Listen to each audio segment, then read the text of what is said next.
From the Oklahoman newsroom, this is a college softball update. I'm Jenny Carlson here with columnist Barry Trammell, OU softball writer Brooke Pryor. Guys, we are knee-deep in the postseason. Super Regionals this weekend. The final 16 teams will have our 8 for the Women's College World Series. By this time next week, we'll be actually starting the Women's College World Series by this time next week. But Brooke, let's start with the Sooners.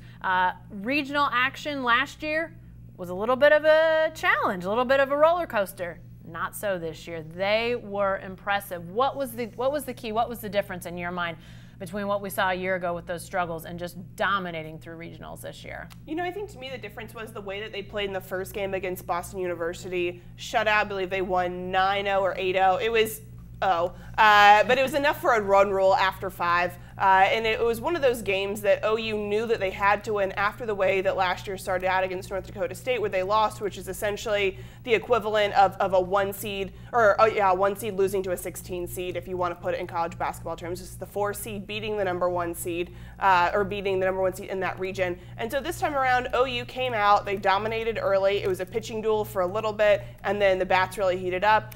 Jocelyn Alo hit a home run. There were a couple other home runs. It was an offensive explosion, and it really set the tone for the weekend in a way that OU wasn't able to do last year. And so by the end of it, OU in 3 games outscored opponents 24-0.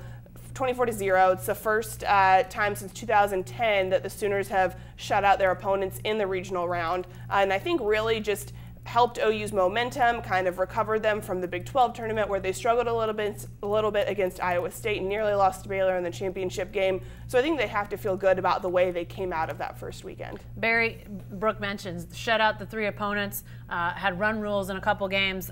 Are you more impressed with what the Sooners are doing defensively or offensively at this point? Well, I would say offensively until this regional. I mean, you don't allow a run in a regional, and all of a sudden, you know, that changes course. But the Sooners have just been, they've just been so potent offensively. You know, I ran into a Saturday night after the Sooners beat Tulsa. I ran into a guy from the University of Tulsa, and he said, you know, we were playing good. Our pitcher was playing, throwing well, and we went in there, had a chance, and then all of a sudden, OU did what it does, hit home runs. So here comes the barrage, and that's what Oklahoma is capable of. But when the pitching is on, you know, the Sooners are going to be very difficult to deal with. Now, doesn't mean they're going to win it again, doesn't mean they're even the favorite, because, frankly, it's a toss-up sport when you get right down to the last 3 or 4 teams. Go back to the Florida game last year, 17, 18 innings, whatever it was. I mean, that's a game either team could have won 8 or 9 times. The Sooners won it, end up national champions. So it's a toss-up when you get to the end. But the Sooners are definitely one of the teams that can do it. Well, and the next step is Super Regionals, Brooke, and they'll be at home again, will the Sooners, in Norman. That starts on Friday afternoon. Arkansas comes to town.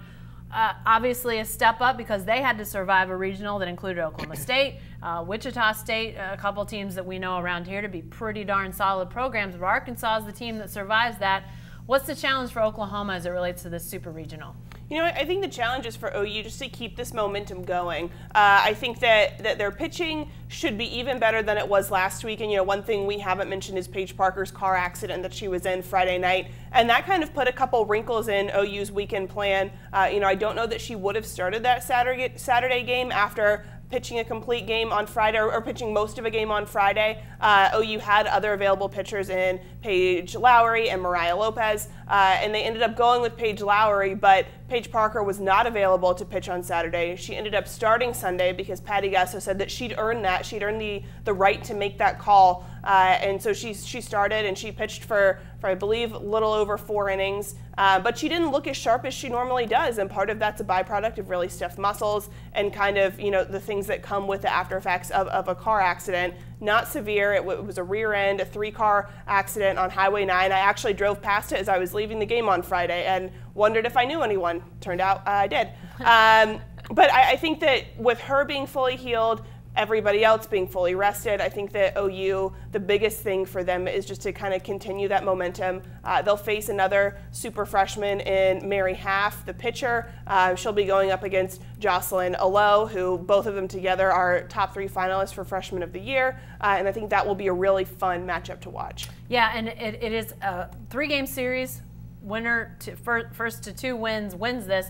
And Barry, I know that some other teams are playing really well, but if Oklahoma continues to be as impressive as they were in the regional, roll through the super regional, there's not a lot of other teams that would hit the Women's College World Series on as hot a streak as Oklahoma right now. It doesn't seem like. Well, no, I mean they're 50-3, so I mean it's hard to trump 50-3 for 4 months. So yeah, the Sooners are looking great. They've got the veteran leadership. They got they got the senior pitchers.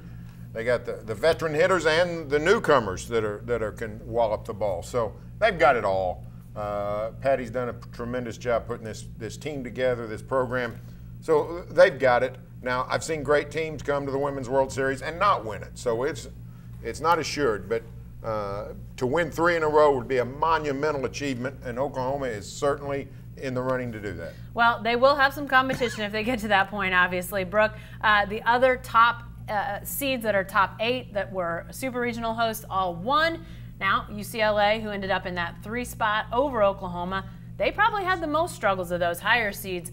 But all in all, it looks like everything's on course to see those top 8 seeds potentially get to Oklahoma City. Exactly. You mentioned UCLA. They kind of had a similar regional to what OU had last year, losing their opening game, and then UCLA had to win 3 straight elimination games, including 2 against Cal State Fullerton. They obviously won. They advanced, and now they'll face, I believe, Arizona. Yeah, they play Arizona. That was one of my big super regional matchups to watch. They didn't look as sharp as they have recently, and so I think that they're a team that's kind of struggling. However, you saw what that opening round loss did for OU last season, and it kind of fueled them through the rest of the rest of the postseason. OU didn't drop a game after that.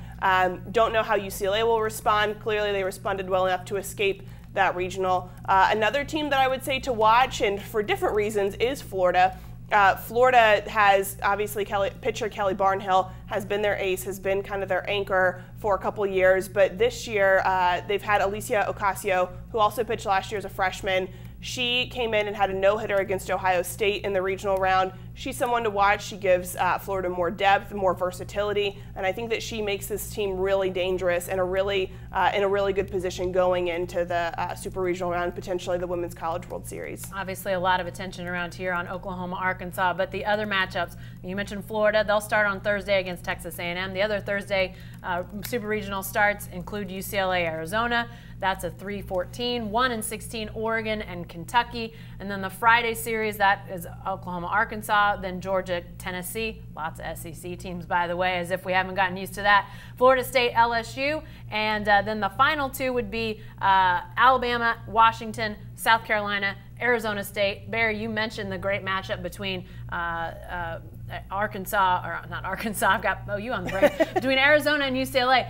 But there's a lot of other really good, juicy matchups, including those inter-SEC matchups. Any super regionals in particular you'll be keeping an eye on?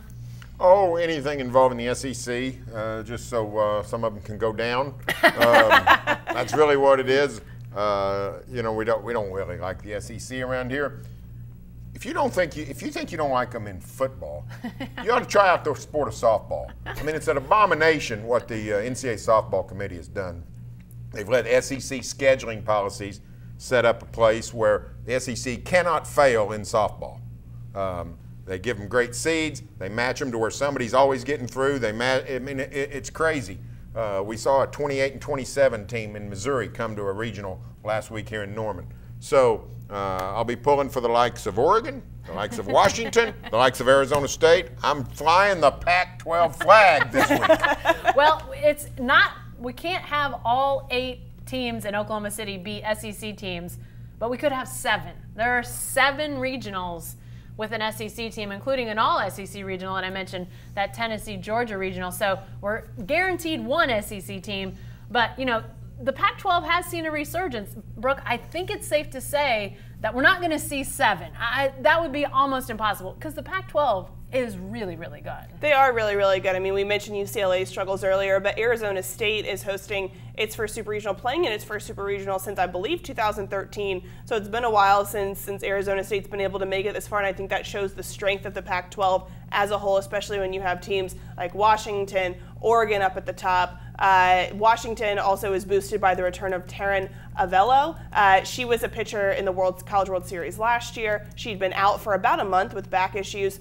didn't pitch super well in the regionals. However, it was more about working her back into the rotation, trying to get her used to playing in a game again. And so I think that those are definitely teams to watch. Another super regional that I would say to keep an eye on that involves an SEC team, but it also involves an ACC team, is the FSU-LSU Super Regional. Last year, LSU beat FSU in an upset to go to the College World Series. So there's a case for, not wanting SEC dominance or trying to prevent having all 7 teams make it through. I would watch that regional or super regional very closely. All right, lots to be played out in the coming days with the softball. We'll be paying attention, as will you, as we get ready for 8 in Oklahoma City Women's College World Series starting a week from today. Be sure to stay with the best coverage team anywhere at newsok.com and every day in the Oklahoman.